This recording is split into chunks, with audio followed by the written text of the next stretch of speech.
What's going on, everyone? Today we get to rank every single weapon in Capybara Go on a tier list for us. This is including the non-S rank weapons, as while S rank weapons are typically the more powerful variants, as they just in general start with better basic stats and oftentimes have better bonuses. There are a couple non-S rank weapons that are worth considering for certain portions of the game that are going to be high enough on the tier list that you actually might, especially in the late game, swap to for certain content pieces.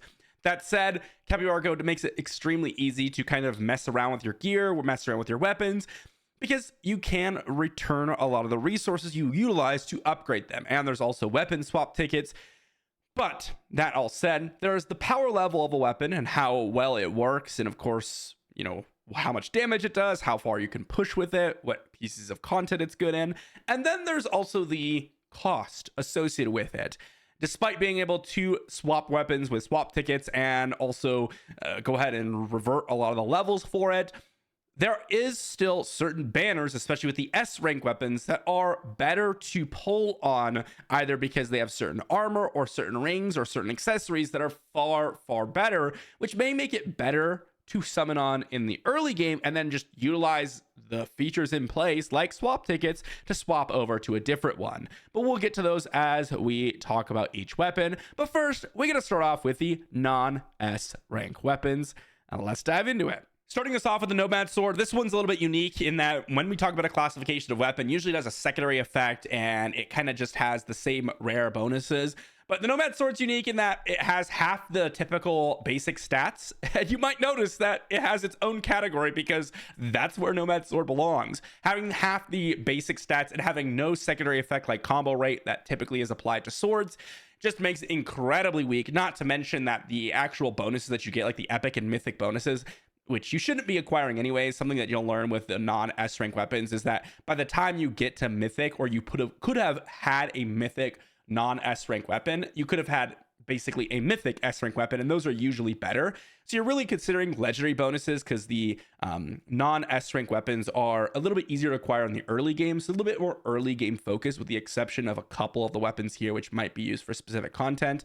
But none of that, guess what, applies to Nomad Sword, because it just has horrible stats to start off with. So it gets its own tier in the Nomad Sword tier here to start us off. But then we actually get to our first real non-S rank weapon in the Warrior Sword. And this is a decent early game option if you want to go with it. If you're looking for that sword playstyle, Warrior's Blade, or Warrior Sword rather, is going to be an okay one to start with. I'm going to put it in the kind of B tier category. This one has the combo rate effect that you're going to get from any sword. It also has the epic bonus of giving you combat damage plus the 30%, I believe, and that's going to be a nice little chunk in the early game. But usually combo rate really starts to stack up and get you really valuable bonuses when you can really solidify on it, and 7.5% is not all that much to have. You do get the legendary bonus of the 15% attack, which is nice. Swords do get you this in non-S rank version. The mythic bonus is, well, decent. You're going to get plus 5% attack upon, you know, a combo attack, which stacks. It's actually a really nice one, but generally speaking, you're gonna just want to go with, you know, Skysplitter or Blade of Justice mythic effect. So I wouldn't even consider myself with the Warrior Sword mythic effect. You're really looking at the legendary effect and below, as I said, and well, it's just combo damage and combo rate. That's really what you're getting, and it's not bad, but it's not as strong as Warrior's Blade, which I'm gonna have to put in the A tier. What's the difference between Warrior's Sword and Warrior's Blade? You're still getting the combo rate, you're still getting the same basic stats, you're still getting the rare bonus of getting the global attack. But Warrior's Blade actually gives you critical damage plus 20% upon crit, and it stacks up to 5 times. So if you're able to go with a lot of the basic attack effect modifications, which work with combos like increasing your crit rate, it just kind of synergizes with the build all that much better, and you're going to really utilize that crit damage to really ramp up your damage significantly higher than the Warrior Sword. Again, when you're looking for swords, you're looking for combo rate, you're looking for a lot of the basic attack modifiers, because combo rate really works well with that. And guess what, you're going to be able to amp up that crit and then utilize that crit damage, which is just going to really ramp up your damage as you go along. That's going to wrap us the swords up for the non-S rank. Next up, we got the Giant's Hammer. This one is probably going to drop into the C tier category. This one has counter rate as its secondary effect, and to be honest, counter rate is just oftentimes worse than combo rate, with the exception of like the seal battle because of the way the rounds work, but we're not going to dive into that yet. The Giant's Hammer's counter rate is just kind of okay. It's okay. It is a little bit better in the early game, but for your epic bonus, you get the counter attack damage increase, which is just far weaker than combo damage or critical damage increase that you're going to be getting from those swords. And the legendary bonus is even weaker too, because you get global HP, which isn't really what you're bottlenecked in the early game. You really are able to boost up your damage significantly and actually crush your opponents in the first turn. Like if you stack enough combos or daggers or whatever it is you're utilizing at that time, you can actually use the increased attack to crush your opponent before your opponent can even make a move. And that's something that's going to happen for your first couple of weeks as you're clearing through the campaign. And again, non-S rank weapons are where you're really utilizing or early game is where you're utilizing most non-S rank weapons. And so the hammer goes into the C tier for those reasons.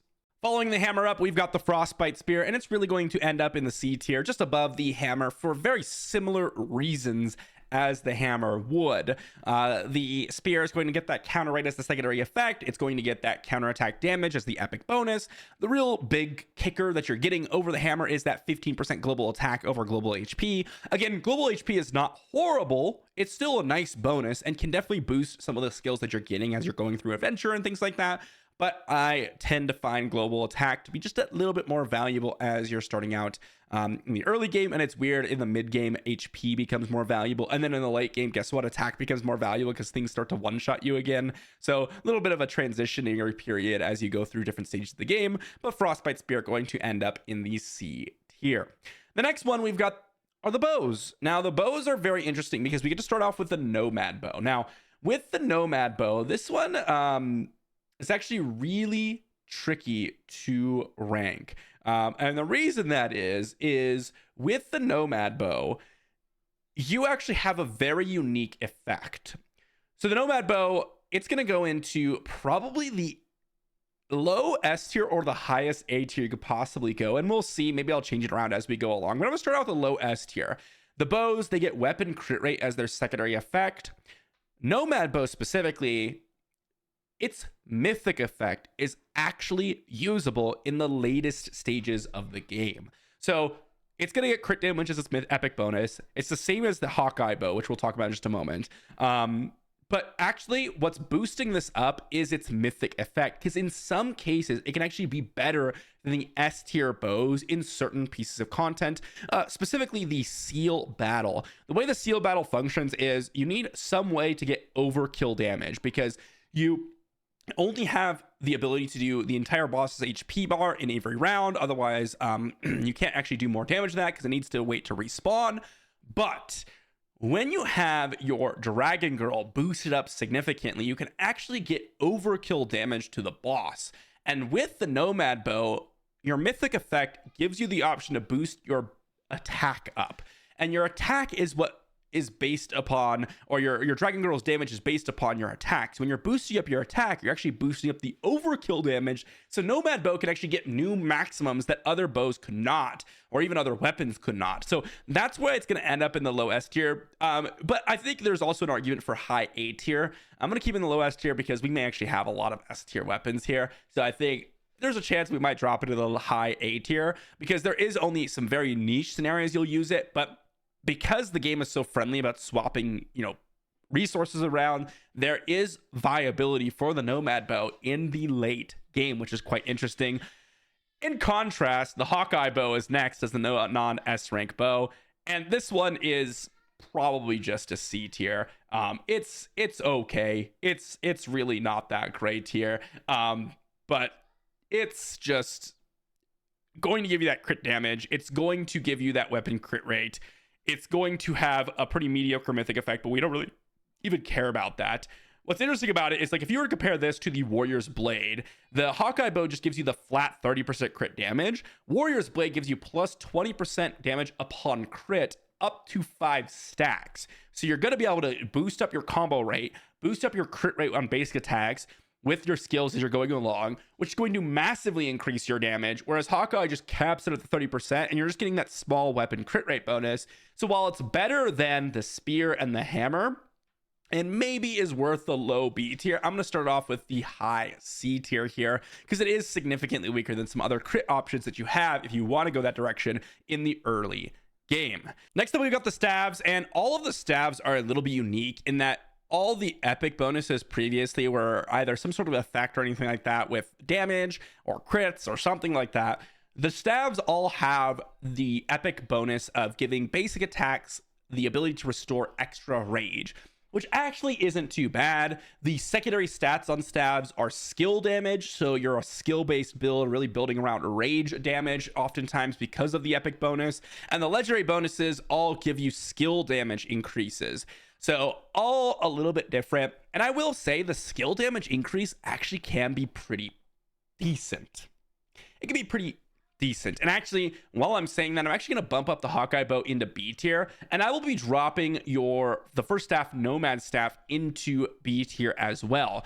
I do think it's a little bit weaker than the Hawkeye staff because the effect of the extra global attack and the crit damage generally outpaces the basic attack restoring rage and the skill damage. But the skill damage actually does come in handy because a lot of the time that's how you're dealing a lot of your damage in the early games. You got your build or your daggers or your whatever skill damage you're using that you happen to stumble upon when you're picking up those skills for adventure or whatever you're using in your dungeon dives, etc.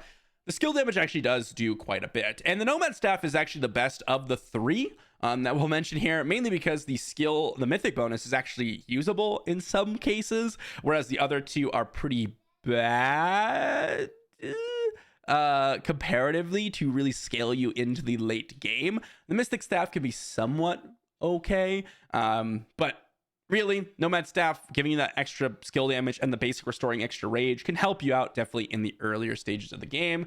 I'm gonna have to put the mystic staff and the forest staff in the C tier. Both of them again have that same basic restoring extra rage and the skill damage, which is more valuable than the counterattack damage from the spear and the hammer, but still definitely slightly underperform the Nomad staff. Just because, well, in the forest staff's case, either mythic effect isn't really viable at all in the late game, so that's what bumps the Nomad staff just a little bit higher, even though again mythic effects aren't going to be all that common to utilize with these non-S rank weapons.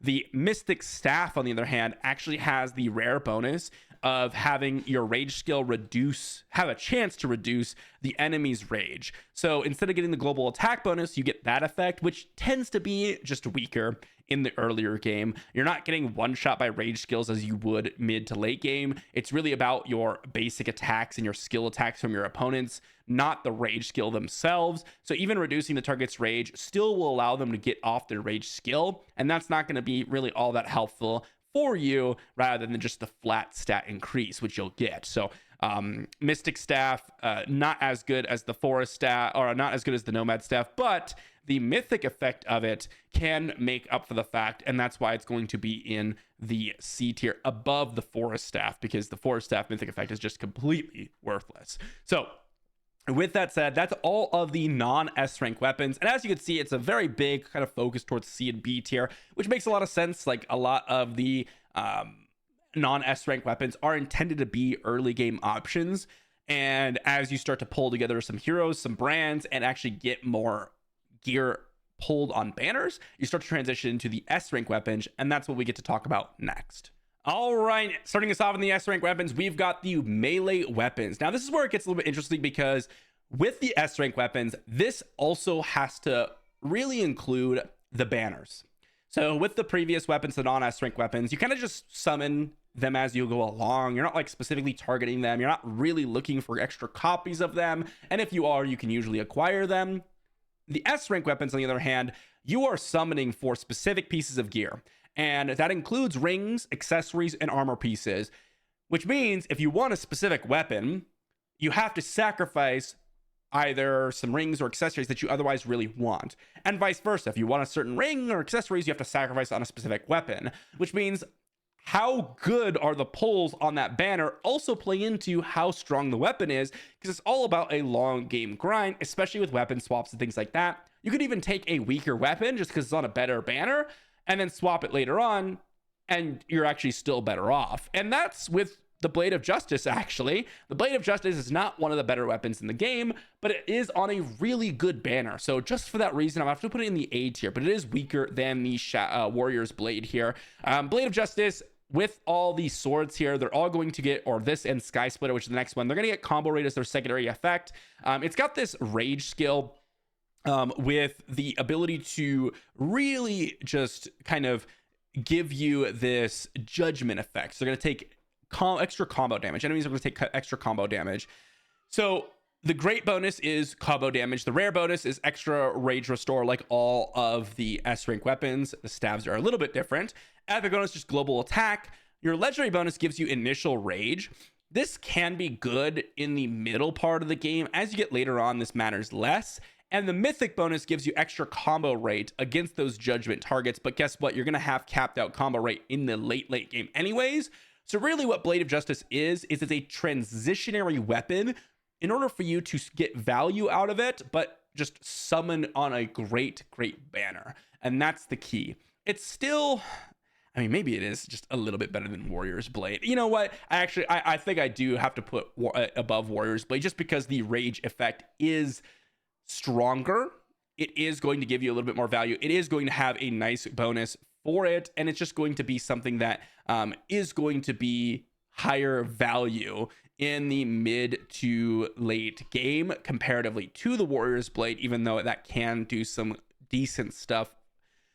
The combo rate generation, the extra combo rate, the additive combo damage that you get from Judgment does tend to outpace, but overall not something that you want to stick around with. You'll want to transition, if you are into swords, into Skysplitter as you get later on, but use Blade of Justice's banner as a starting point.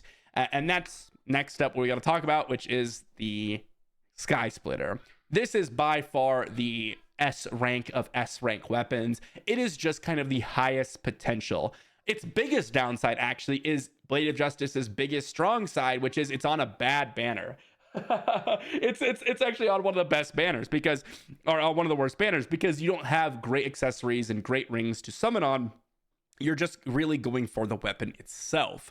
But the strength of Skysplitter really comes into how much value you're going to be getting from the sword chi effects that you're getting with Skysplitter. So every single time you combo, you're going to be adding sword chi involved with it. And then guess what? The mythic bonus on Skysplitter is going to give you extra true damage equal to the current HP, 5% of the current HP of the target. So you're comboing, you're sky chi-ing. It's going to work with all the sky chi effects that you're getting on your way through the adventures and things like that. And then you're also getting true damage, which really ramps up the overall damage. And this just absolutely works so well together. And that's what Skysplitter is all about, really increasing those combo rate chances and just absolutely decimates in terms of damage. It's also really good in PvP, which might be something that is worth considering because you can kind of really blitz down people. It doesn't really require a ton of scaling. You just really pump in a ton of damage.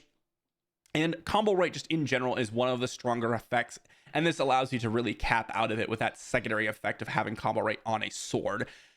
The biggest downside, as I said, is its banner. Its banner is pretty weak. So consider going for like Blade of Justice and then transitioning into Skysplitter as you get to the mythic effects, or even past that into the late game when you're actually able to cap out on combo rate and things like that. The next weapon we've got is the Shadow Lance weapon, and this one is actually pretty good simply because it's on the same banner as the Blade of Justice. Mind you, this banner includes the best armor piece, or what oftentimes is considered one of the best armor pieces, the best ring, and the best accessory bar none. Like, the accessory is oftentimes what people want two of, which is incredible. So you really want to summon on this banner. And by the way, that accessory is on no other banner. So really relevant banner. And for those reasons alone, I think it could be argued for A tier or high B tier. I think I'm going to start it off in high B tier, however, because I do think it's notably weaker than the Blade of Justice.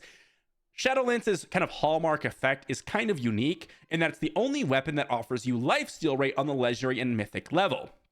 No other weapon really gives you this effect of lifestealing. Now, you get counter rate as its secondary effect, which is significantly weaker than the combo rate. The hammers also get counter rate.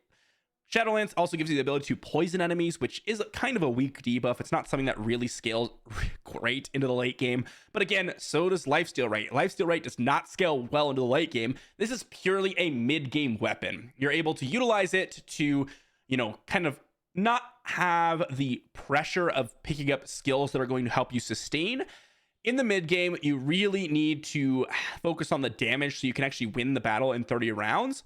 And when you're transitioning to the late game, what happens is you need ways to CC your opponents, because if you don't, you get one shot, and that's where the lifesteal effect basically does absolutely nothing. But again, this is all about the mid game, because the banner is good. You're summoning on it for the accessories and the armor and the ring, and then you can go ahead and transition into a different weapon into the late game, which is exactly what Shadowlance kind of encourages you to do. We got the hammers next, and unlike the Shadowlance, which makes you kind of tanky just by being a drain tank by dealing damage, these ones actually truly give you tanky stats, and it actually gives you the ability to avoid being one shot in certain circumstances, which is actually really nice in the late game. However, that comes at a cost, which is damage output. Both the hammers get counter rate, and in the mushroom hammer's case, its effect is to give you that shield, the big 14% HP shield when you use the rage skill. I'm going to put it in the high end of A tier. It doesn't have the greatest banner. Its banner is on the same banner as the Skysplitter, which is kind of awkward, because if you're going to go for the mushroom hammer, like, you could also just go for the Skysplitter, and it's generally going to be a little bit more effective for you throughout all stages of the game. But it does give you a lot of damage reduction and shielding effect stacking. So your epic bonus is going to give you extra HP. Your counter attacks are going to give you reduced damage. Your legendary and mythic bonuses give you extra shield and less damage when you have shields. And then that rage effect is going to give you that big shield. So what happens is you could actually become like pretty much invincible against certain bosses because of the way they function. And if they have like multi-attacks to where each attack's getting reduced by that 30% alongside your reduced damage from your bonus, or your great bonus from the mushroom hammer. So all of that can really stack up your tankiness. But there is a lot of times when you actually just don't have the damage to beat a boss in 30 rounds. So the mushroom hammer, not bad at all. Definitely a decent one. Can have some pretty good effects, but is not on a great banner, and doesn't really stack up as well as some other weapons in the game. If you were to like rank these on like, okay, just pure effectiveness in terms of progression in the game, like Blade of Justice is great because it's on a great banner, and I would definitely summon on this even though it's a weaker weapon in the mid to late game. But the mushroom hammer does have that extra effect. If you want to be this tanky beast, you can go with the mushroom hammer. The next weapon is the Durian Hammer, and this one I think is actually just worse than the mushroom hammer. So the Durian Hammer kind of splits the difference between, okay, I want omega tankiness from the mushroom hammer versus I want mega damage from the Skysplitter, and you kind of get a little bit of both in that you get the counter rate. The rage effect gives you restoring HP versus shielding, which is just far worse because, again, in the late game you're getting one shot, so you don't really need the restoration of HP. You don't get the damage reduction that mushroom's gonna give you, so you don't actually have the ability to kind of withstand the same level of attacks. But you still get a lot of extra damage, because what happens with the Durian Hammer is it gives you the effect to make it so that your shield, when you have an opponent attack your shield, you reflect, in essence, damage back on your opponent. You get a counter damage back on your opponent equal to a percentage of your attack when you are attacked, which is nice. So it's going to work with all your counter effects because it acts as counter damage. But you're not going to be nearly as tankiness or as tanky as the mushroom hammer, because you're not going to get these stacking shields and damage reduction that allows you to survive a lot of the same hits. So Durian Hammer actually going to end up in the A tier, but below the Blade of Justice and mushroom hammer for me. And now we get to go on to the weapons that I chose, which are the bows, including the Whisper, which was our first one up.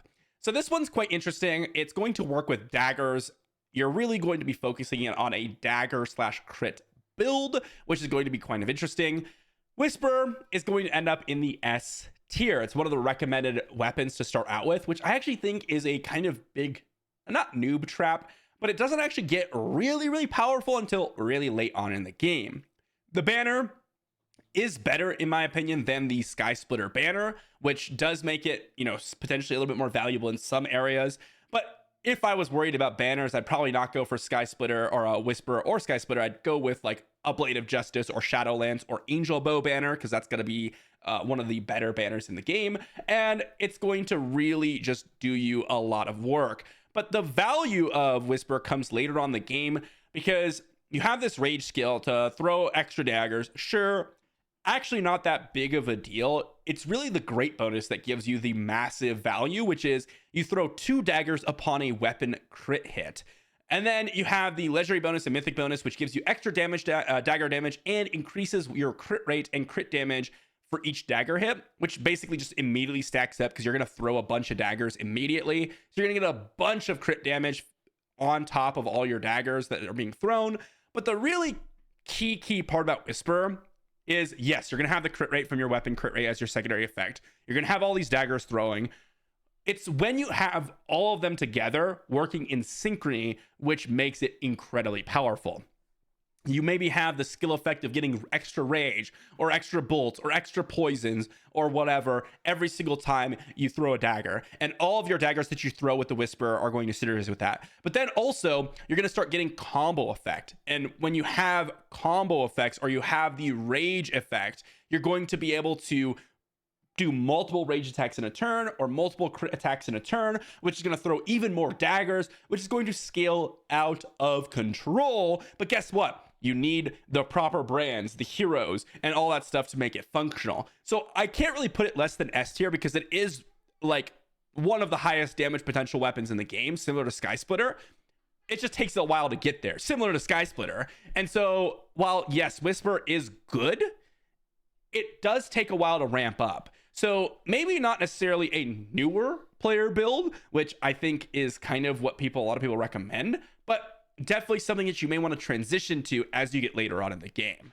On another note, I do think Angel Bow is actually S tier as well. I would put it just behind Whisper, because it doesn't have the same firepower as Whisper typically, but it does exist on a fantastic banner, which is Week 2's banner, which is the same banner as Blade of Justice in the Shadowlands, which includes the best accessory in the game, the best ring in the game, and arguably the best armor piece in the game. Now, Angel Bow is a little bit interesting, as it's going to be throwing just a single angel dagger, which does a little bit of extra damage and give you a little bit of extra healing.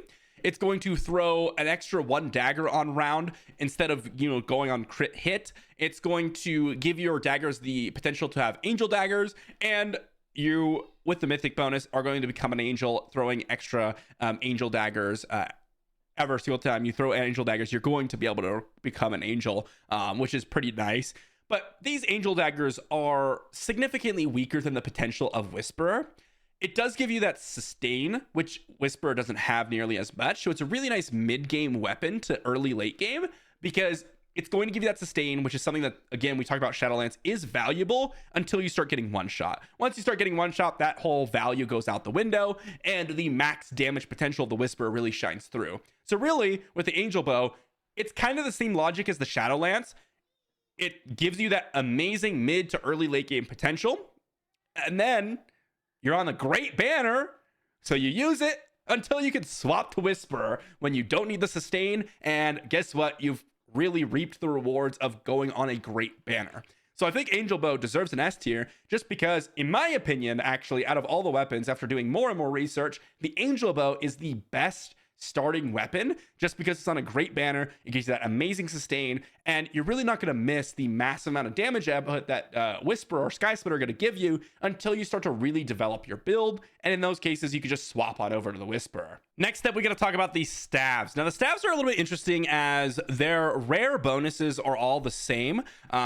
All the S rank weapons have the same rare bonus, which is basic attacks restore extra rage. Now, for every other weapon, it's 10 extra rage. For stabs, it's 25. This is one of their biggest bonuses and allows you to really combo with rage quite nicely. But some of the staves are not quite created equally, okay? We're gonna start off with a star staff, which is probably the worst of them all. All the staves have extra skill damage as their secondary effect. With a star staff, it inflicts burn on the rage effect. Its great bonus is to do a flame strike each round. You get extra burn damage and fire damage and extra damage to burning targets as the epic, legendary, and mythic bonuses. To me, this is actually it's probably just a low B tier. You know, it's still better than the non-S rank weapons. It's still better than the non-S rank weapons for the most part. No, it's actually worse than the sword. Anyways, it's C tier. The reason being is burn has a cap. And that means that you can't stack infinite amounts of burns on your opponents. Even though you really want to go with a burn strategy, you can get the skill that allows you to do it. The thing that I really like about the Star Staff actually is, unfortunately, the hardest thing about it, or the worst thing about it, which is if you're able to combo Flame Strike with your Sky Flame Ring, I believe it's called, you're able to really get a lot of percentage base HP damage. However, you need that. You need the Ghost Inheritance, which is the longest inheritance to upgrade. And that means that you're an uber late game build. And it's also not as high damage as another staff or even the Skysplitter or the Whisperer. So you have a late game build, but it doesn't actually compete with one of the highest damaging weapons in the game. With that, you're kind of losing the value because the Sky Flame Ring is on a different banner than the Bloody Grail, which is typically the accessory you want, which are both on a different banner than the Star Staff itself. So your build is in different banners across the board, which is going to be really tough to upgrade. So I think this is really a symptom of just really difficult to upgrade and not big enough payoff, although you can do some cool things with it. The next one is honestly one that I wish I had gone with because I think the Reaper Staff is so cool, but the Reaper Staff, this is one of the highest damaging weapons in the game, and I think I'm gonna have to put it above the Whisperer. This is just incredible damage. It does have a little bit of a skill floor in that the Whisper and the Sky Splitter are a little bit more forgiving. The Reaper Staff does require a lot to ramp up, and you really need a highly upgraded Ghost to really do some major damage. And you do need to have certain skills to really work well, but you can push a little bit higher than some of the other weapons if you have these certain skills to carry you. The Reaper Staff is built around bolts, and you are going to be able to cast death bolts. So your rage skill is going to give you death bolts. It's also going to increase your bolt damage up to a ton of extra damage, 72%. Your great bonus is going to be casting a bolt each round, and your mythic bonus is going to give you the chance to have all bolts become death bolts. And you're getting extra bolt damage and lightning damage as your epic and legendary bonus. So if you get things like super bolts, the ability, or thunderbolts, and the ability to change bolts into these omega powerful bolts, and then you're comboing with Reaper Staff and making them all death bolts, you can have some massive damage in the game. And that also includes the fact that you're going to be able to really do well with a bunch of combo chance, because you'll be able to stack up your damage and then get the extra rage generation because it's a staff, so you get the extra 25 rage, and then you get the ability to launch more death bolts because you're getting multiple rage skills off. It just does some major damage, and that's where the Reaper Staff goes off. But you do need to get into the late game for this to really shine and do the major damage that it's able to do. It is pretty powerful though. And the last weapon that we've got is the Bishop Staff. The Bishop Staff is kind of interesting. It's more of like a PvP weapon, in my opinion. So it's got this effect to give plus 50% damage to targets with under 30% HP on the Rage Staff, which is really nice. It's a massive damaging rage. The great bonus is initial rage, so you can kind of start with a bunch of rage, because what happens is you get 50 rage, you do a basic attack, you get 100, you use your rage, right? Use a rage skill. You get extra skill damage as the epic bonus, extra ult damage as the legendary bonus, and then your mythic bonus is actually cause the ult damage boost to be effective on enemies with under 60% HP instead of under 30. So all of these are interesting bonuses, but really don't work all that well up against your bosses. Because what ends up happening is usually your rage doesn't actually get into play effective enough to outpace a lot of your other bonuses you could have gotten from like Reaper Staff or Star Staff. It does have the highest ultimate damage in the entire game, which is pretty interesting. And you can really scale your damage pretty high with your ult damage, but it doesn't actually outpace the bolt combination or the flame strike combination that you can get with the Star Staff or the Reaper Staff even usually. So I think it actually ends up around the same category as the Star Staff, but it's actually a really good PvP weapon, so it does get a nice niche to where maybe it's like a low A tier for people who are interested in PvP.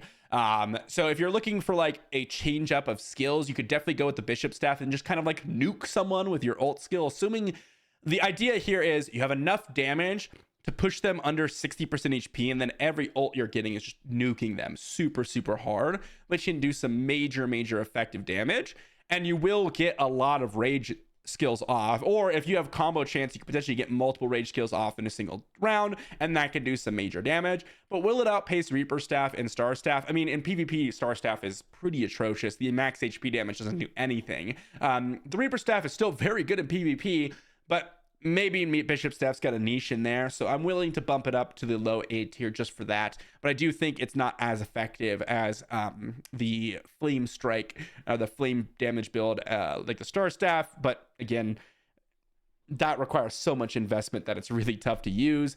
Fortunately, the Bishop Staff is on the same banner as the Whisperer, which isn't a horrible banner, so that's nice too. I guess that's a little bit of extra points in its favor, but definitely not something that I would really be looking to use in the PvE arena. With that said, that's going to wrap up our tier list, guys. It's pretty even, actually, and I think this is pretty much where I would settle everything. Would I make any final changes? I don't think so. I do think Skysplitter is the best weapon in the game. It just works so well in PvP. It's an absolute menace in PvE with the true damage. It just annihilates things. Also, combo rate is exceptional, and the fact that you're going to basically get effective combat power when you're doing combos is even better, because basically every weapon wants to go with combo. That's how crazy combo is. And then when you have an effect that actually synergizes with that, it gets even better. Reaper Staff is absolutely amazing. It does take a while to scale, similar to Whisperer, but arguably the Reaper Staff, based on the numbers, actually has a little bit of higher damage cap than the Whisperer, although we do have a couple of new adventures that may change the favor towards Whisperer. Angel Bow, probably the best starting weapon. Nomad Bow, specifically good in certain circumstances, which is kind of nice, and also could just be a really good starting weapon as well, which is why it's so high. And then we get to the hammers, which can give you some late game tankiness. Blade of Justice, another really good early game starting weapon. And as you go further down, it starts to matter less and less, because those are the weapons that you probably just don't even want to consider using. Although if you are a staff user, you've got your Reaper Staff. If you're a melee user or a sword user specifically, you've got your Skysplitter. If you're a bow user, you've got your Whisperer or Angel Bow. If you're a hammer user, well, you probably start with a sword or a bow and then transition into the Mushroom Hammer or Durian Hammer. And then unfortunately for spear users, I mean, you just don't really have a great option in the late game. You're going to have to transition over to a sword if you really want to progress. But that is pretty much my list, guys. Let me know what you think in the comment section down below. If you know of any like tricks or tips with any of these weapons to where maybe you want to go in a different direction, let me know. Thanks for watching, and I'll see you all for the next one.